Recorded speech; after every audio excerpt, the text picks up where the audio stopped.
നമസ്കാരം. ഇന്നത്തെ ഈ വീഡിയോയിൽ രാഹു ദശാകാലത്തെ പറ്റിയാണ് പറയുന്നത്. രാഹു ദശ ദോഷമാണെങ്കിലും മധ്യകാലം വളരെ നല്ലതാണ്. ജാതകം പരിശോധിക്കുമ്പോൾ മറ്റ് ഗ്രഹങ്ങളുടെ ദശാകാല ഫലങ്ങൾ അപേക്ഷിച്ച് വളരെ പ്രത്യേകതയുള്ള ഒന്നാണ് രാഹുർദശ. ചൊവ്വാദശ കഴിഞ്ഞാൽ അടുത്തത് രാഹുർദശയാണ്. വിപരീത ദിശയിൽ സഞ്ചരിക്കുന്ന തമോഗ്രഹമായ രാഹുവിൻ്റെ ദശാഫലം ധാരാളം പേർക്ക് അനുഭവത്തിൽ വരാറുണ്ട്. മനസ്സിൽ സംഘർഷമുണ്ടാക്കാനും ബുദ്ധിയെയും പ്രവൃത്തിയെയും വിപരീത ദിശയിൽ കൊണ്ടുപോകുന്നതുമാണ് ഈ ദശാകാലം.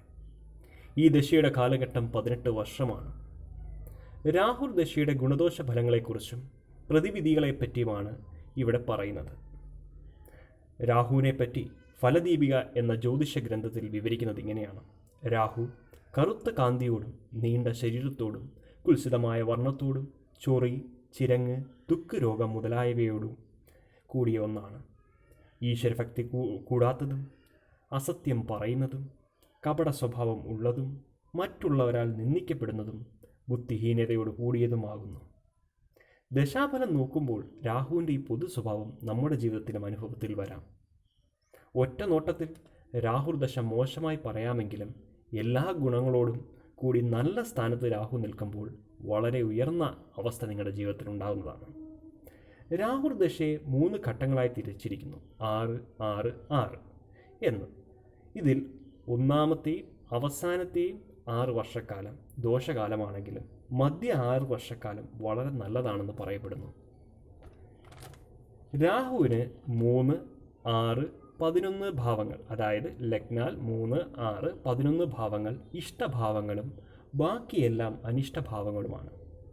ഏത് ഗ്രഹത്തോടും രാഹു ചേർന്ന് നിൽക്കുന്നുവോ ആ ഗ്രഹത്തിൻ്റെ സ്വഭാവവും രാഹു നിൽക്കുന്ന രാശിനാഥൻ്റെ സ്വഭാവവും ശനിയുടെ സ്വഭാവവും കൂടി ആലോചിച്ച് വേണം രാഹുർ ദശാഫലം വിലയിരുത്താൻ. പാപഗ്രഹങ്ങളുടെ രാശിയിൽ അനിഷ്ടഭാവത്തിൽ നീചസ്ഥനും ശത്രു ക്ഷേത്രസ്ഥാനനുമായി ഗ്രഹത്തോടും പാപഗ്രഹത്തിൻ്റെ ദൃഷ്ടിയോടും യോഗം ചെയ്ത് രാഹു നിൽക്കുകയാണെങ്കിൽ ദുരിതഫലം നിങ്ങൾക്ക് നൽകുന്നു. എന്നാൽ രാഹു ലഗ്നാൽ 3, 6, 11 ഭാവത്തിൽ ശുഭഗ്രഹദൃഷ്ടിയോടെ നിന്നാൽ കാറ്റ് വന്ന് പഞ്ഞിക്കെട്ടിനെ മാറ്റുന്ന പോലെ സകല അരിഷ്ടതകളും രാഹു മാറ്റും.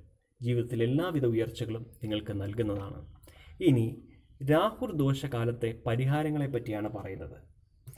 ഒന്നാമതായി സരസ്വതി പൂജ നടത്താം, കന്യാദാനം ചെയ്യാം, ഗോമേതകം ധരിക്കുക, പുകയിലയുടെ ഉപയോഗം കർശനമായി ഒഴിവാക്കുക, വൈദ്യുതി ഉപകരണങ്ങൾ, സ്റ്റീൽ പാത്രങ്ങൾ, നീല വസ്ത്രങ്ങൾ എന്നിവ ആരിൽ നിന്നും സ്വീകരിക്കരുത്. കൂടാതെ പലപ്പോഴും പറയാറുള്ളതാണ്, വെളുത്തുള്ളി ഒരു വെള്ളത്തുണിയിൽ പൊതിഞ്ഞ് നിങ്ങളുടെ തലയിണയുടെ അടിയിൽ വെക്കാം. ഈ വീഡിയോ നിങ്ങൾക്ക് ഉപകാരപ്രദമാണെന്ന് ഞാൻ വിശ്വസിക്കുകയാണ്. ഇതേപോലുള്ള വീഡിയോകൾക്കായി ഈ ചാനൽ സബ്സ്ക്രൈബ് ചെയ്യുക. കൂടാതെ ബെൽ ഐക്കൺ എനേബിൾ ചെയ്യുക. നന്ദി, നമസ്കാരം.